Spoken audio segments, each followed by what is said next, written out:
Hi everyone, I'm Chef Michael. I'm a recreation programmer here at the City of Burlington. Welcome to Cooking Quickies. This is a 10-minute video on how to make delicious, nutritious meals using common ingredients you can find at any supermarket. Hey everybody. Hi everyone. Hello everyone. Hello, it's great to see you.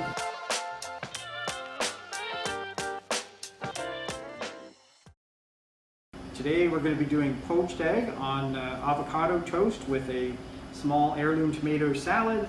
So we'll go over the ingredients real quick. I've got, of course, our avocado, and you want to choose an avocado that's ripe and ready to use. You can see by the color and then also by the firmness, it's just actually giving to the touch. So that's an indication that an avocado is ripe and ready to use. Quick tip. If the avocado is not ripe, you can put it in a paper bag with an apple, and that'll help speed up the ripening process. We've got our eggs, and a quick tip in terms of poaching eggs, you want to use the freshest egg that you possibly can. It'll hold all that egg white together and give you a nice round poached egg. So fresh is better. Conversely, if you're actually making egg salad, it's a lot easier to use stale eggs that aren't as fresh, and then that way they'll peel much more easily off of the egg. So quick tip right there. We've got some beautiful little cherry tomatoes. We've got some fresh cilantro. We've got some olive oil. We've got white wine vinegar here, and a little bit of lemon juice, and of course some salt and some pepper.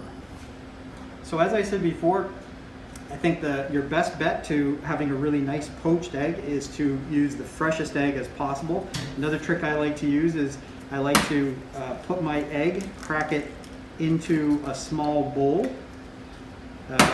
It's a lot easier than having to do this over top of your simmering water. And little trick that I use, I like to add just a touch of vinegar to each egg, as well as some vinegar straight into the water. Now, again, I've heard and I've used all kinds of techniques. People have said you make a whirlwind or a whirlpool inside the water. I've heard add salt to the water. I've heard all kinds of stuff. At the end of the day, the two things that seem to work best are to use fresh eggs, number one, and number two, add a little bit of vinegar. I've heard people say, well, doesn't that give it a vinegary taste? Those small amounts, you won't even taste the vinegar at all. You can use an apple cider vinegar if you want, whatever. And it seems to work fantastic. So we're going to go ahead first, and I just want to take some of our cilantro, and if you don't want to use cilantro, you could always use some fresh parsley. Curly parsley or Italian parsley works well.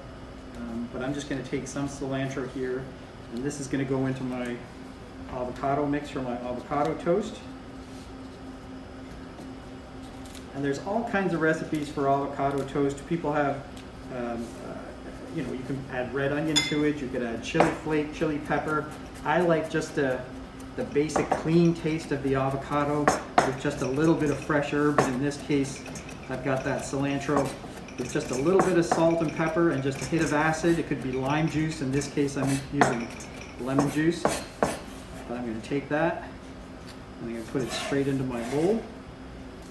Now I'm going to work with my avocado, and I've rinsed it. And I'm just going to go ahead and cut into it from pole to pole. And I'm holding my knife steady, and I'm actually turning the avocado. I'm not moving the knife at all. And so now I can take it and twist it.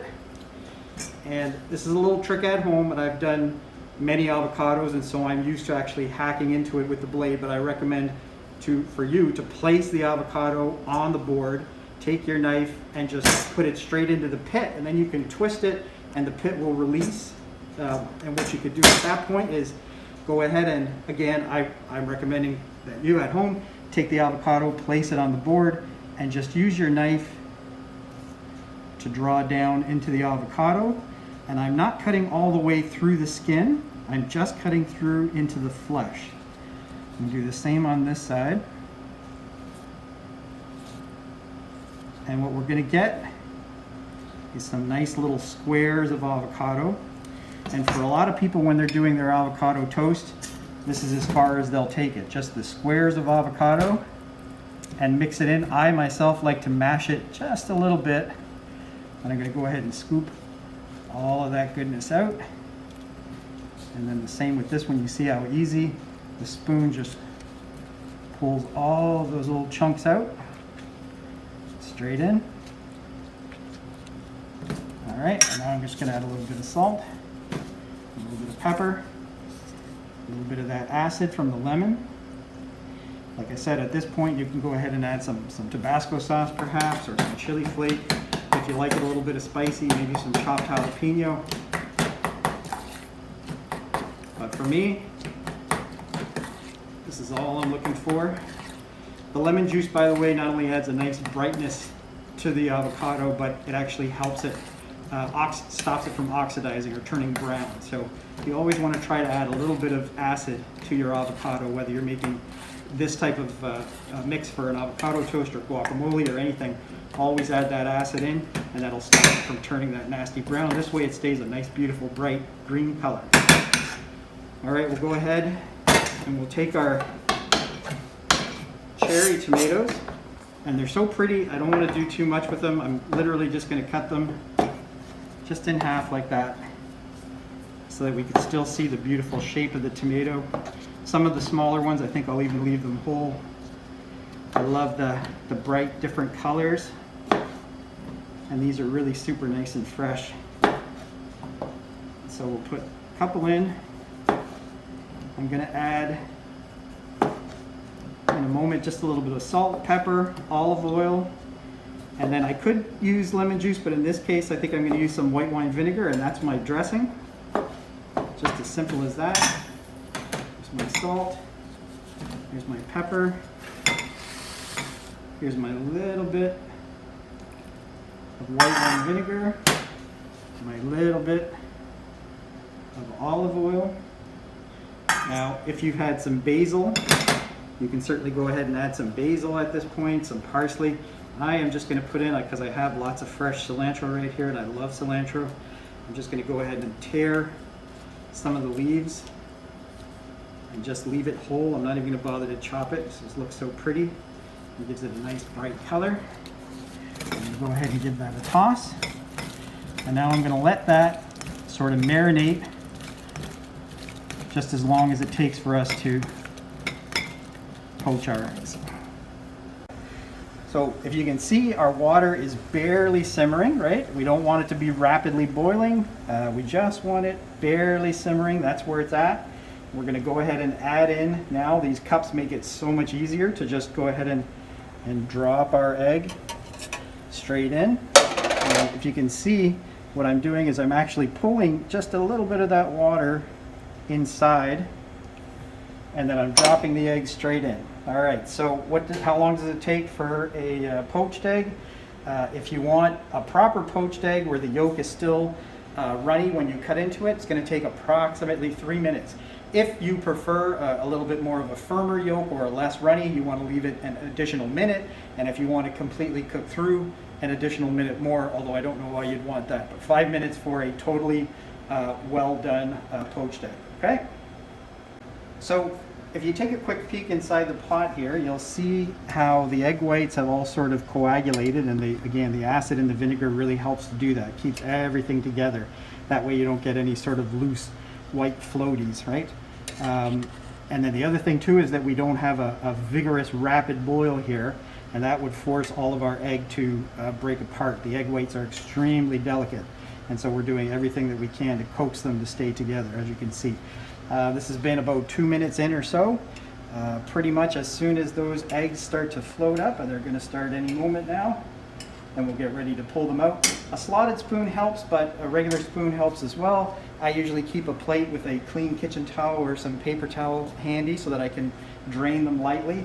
Now, in the restaurant, we used to do these, especially on Sunday mornings when we used to serve brunch, and at the golf club we would do these, oh my goodness, probably about 500, 600 every Sunday. So we had no choice, but the day before we would poach them to this point right now, and then we would pull them out and we would shock them in a bath of ice water so that they were like 80% cooked.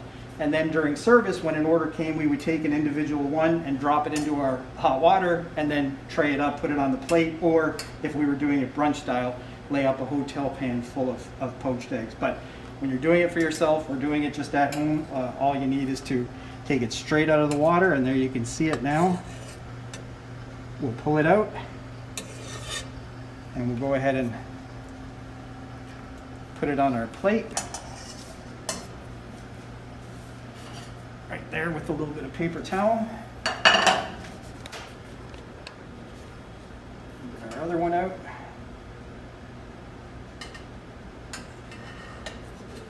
Turn the heat off at this point. And you can just touch. You'll always want to just sort of give it just a little bit of a touch, and you'll feel that flexibility in your egg, a little bit of spring. And that's a perfectly poached egg. Okay, and so this is the toast part of our avocado toast. I decided to use some English muffin, but of course you could use anything. You could use rye bread, you could use crisps, whatever you've got.